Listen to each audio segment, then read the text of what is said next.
Jadi, air di permukaan dapat mengalami vaporisasi menjadi uap air. Sebaliknya, uap air juga bisa mengalami kondensasi menjadi air kembali. Kemudian, vaporisasi dan kondensasi mengalami kesetimbangan. Nah, kesetimbangan ini disebut kesetimbangan tekanan uap. Mengapa demikian? Gas yang terbentuk akibat vaporisasi menimbulkan tekanan uap dan disebut tekanan uap. Air pada permukaan mengalami kesetimbangan dengan uap air. Vaporisasi mengalami kesetimbangan dengan kondensasi. Lalu, apakah ada perbedaan antara tekanan uap larut murni dan tekanan uap larutan? Mari kita simak videonya berikut ini.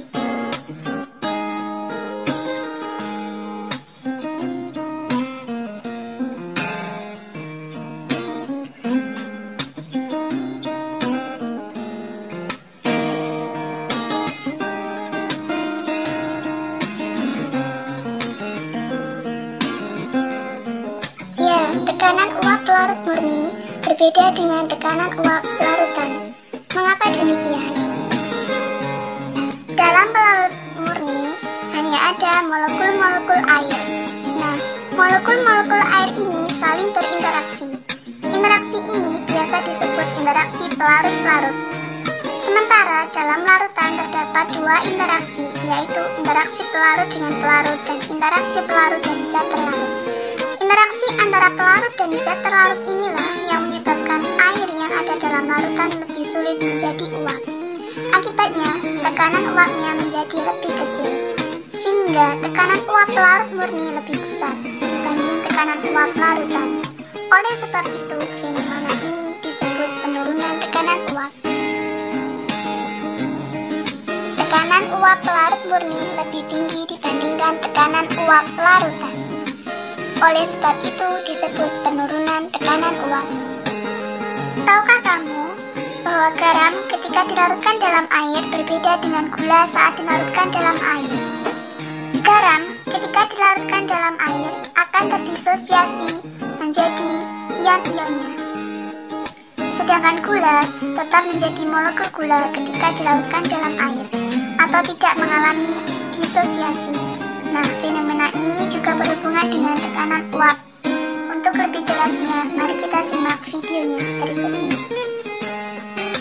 Perbedaan antara tekanan uap larutan pada natrium klorida yang merupakan larutan elektrolit dan larutan gula yang merupakan larutan non-elektrolit adalah terletak pada jumlah partikelnya. Garam ketika dilarutkan dalam air akan membentuk ion-ionnya sehingga memiliki banyak partikel. Ion-ion ini kemudian tersolvasi oleh air dan menyebabkan air yang berubah menjadi uap menjadi lebih sedikit, sehingga tekanan uapnya menjadi rendah. Akibatnya penurunan tekanan uapnya menjadi semakin tinggi. Sedangkan pada gula hanya ada molekul-molekul gula, yang jika dibandingkan dengan garam, partikel-partikel dalam larutan gula lebih sedikit dibanding partikel-partikel dalam larutan gula. Akibatnya penurunan tekanan uap larutan gula. Perbedaan penurunan tekanan uap larutan elektrolit dan non-elektrolit. Penurunan tekanan uap larutan elektrolit lebih tinggi dibanding non-elektrolit. Berikutnya adalah faktor Van Hoff. Faktor Van Hoff muncul pada larutan elektrolit akibat adanya senyawa yang tidak terdisosiasi menjadi ion-ionnya. Seperti garam yang tidak semua senyawanya dalam larutan terdisosiasi menjadi ion-ionnya. Faktor Van Hoff dilambangkan dengan huruf I kecil. Rumus faktor Van Hoff adalah I sama dengan 1 plus N-1 dikali alfa. Rumus faktor Van Hoff dalam larutan elektrolit untuk penurunan tekanan uap adalah delta P sama dengan I dikali X2 dikali P10, di mana delta P adalah penurunan tekanan uap, I adalah faktor Van Hoff, X2 adalah fraksi mol zat terlarut, dan P10 adalah tekanan uap larut murni. Sedangkan pada larutan non-elektrolit, adalah delta P sama dengan X2 dikali P10.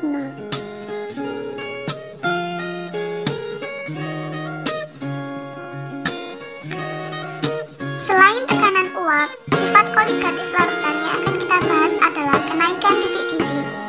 Sebelumnya, apakah titik-titik itu? Mari kita simak penjelasannya berikut ini. Titik-titik adalah suhu saat tekanan larutan sama dengan tekanan atmosfer. Pada saat mendidih atau larutan mencapai titik-titiknya, seluruh bagian larutan mempunyai kesempatan yang sama untuk menjadi uap.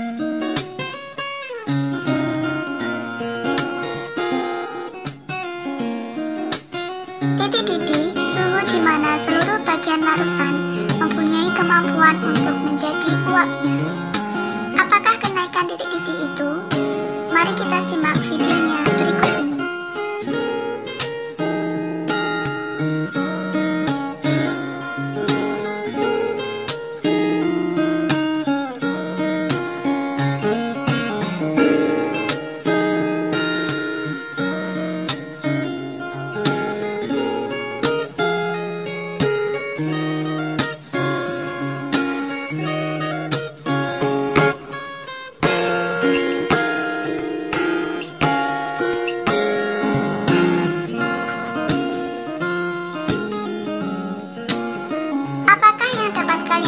Dari video tersebut, dalam pelarut murni hanya ada molekul-molekul air. Nah, molekul air ini saling berinteraksi. Interaksi ini biasa disebut interaksi pelarut-pelarut. Sementara dalam larutan terdapat dua interaksi, yaitu interaksi pelarut dengan pelarut dan interaksi pelarut dan zat terlarut. Interaksi antara pelarut dan zat terlarut inilah membutuhkan suhu yang lebih besar untuk memutuskan ikatannya. Akibatnya titik-titiknya menjadi lebih besar, sehingga titik-titik pelarut murni lebih kecil dibanding titik-titik larutan. Fenomena ini disebut kenaikan titik-titik. Interaksi pelarut murni lebih kecil dari interaksi larutan. Oleh sebab itu, dinamakan kenaikan titik-titik. Tahukah kamu bahwa garam ketika dilarutkan dalam air berbeda dengan gula saat dilarutkan dalam air? Garam ketika dilarutkan dalam air akan terdisosiasi menjadi ion-ionnya.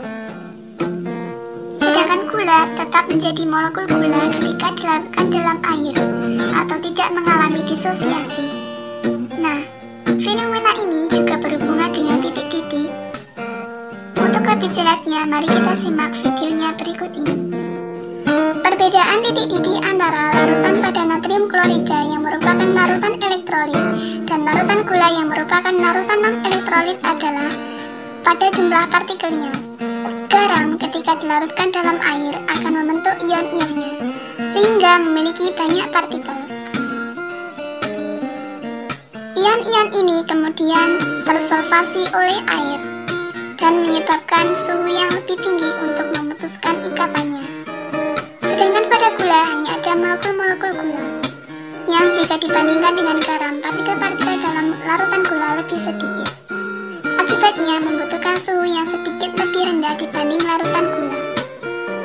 Sehingga dapat disimpulkan bahwa kenaikan titik-titik larutan elektrolit lebih tinggi dibanding larutan non-elektrolit.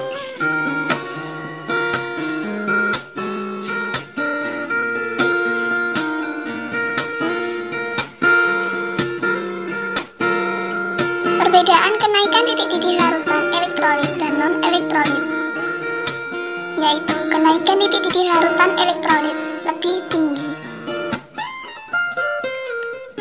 Berikutnya adalah faktor Van Hoff. Faktor Van Hoff muncul pada larutan elektrolit akibat adanya senyawa yang tidak terdisosiasi menjadi ion-ionnya. Seperti garam yang tidak semua senyawanya dalam larutan terdisosiasi menjadi ion-ionnya. Faktor Van Hoff dilambangkan dengan huruf I kecil. Rumus faktor Van Hoff adalah I sama dengan 1 plus N-1 dikali alfa. Faktor Van Hoff pada larutan elektrolit dalam kenaikan titik didih adalah delta TB sama dengan KB kali M dikali I, di mana delta TB adalah kenaikan titik didih, KB adalah tetapan kenaikan titik didih, M adalah molaritas, dan I adalah faktor Van Hoff. Sedangkan pada larutan non-elektrolit adalah delta TB sama dengan KB dikali M.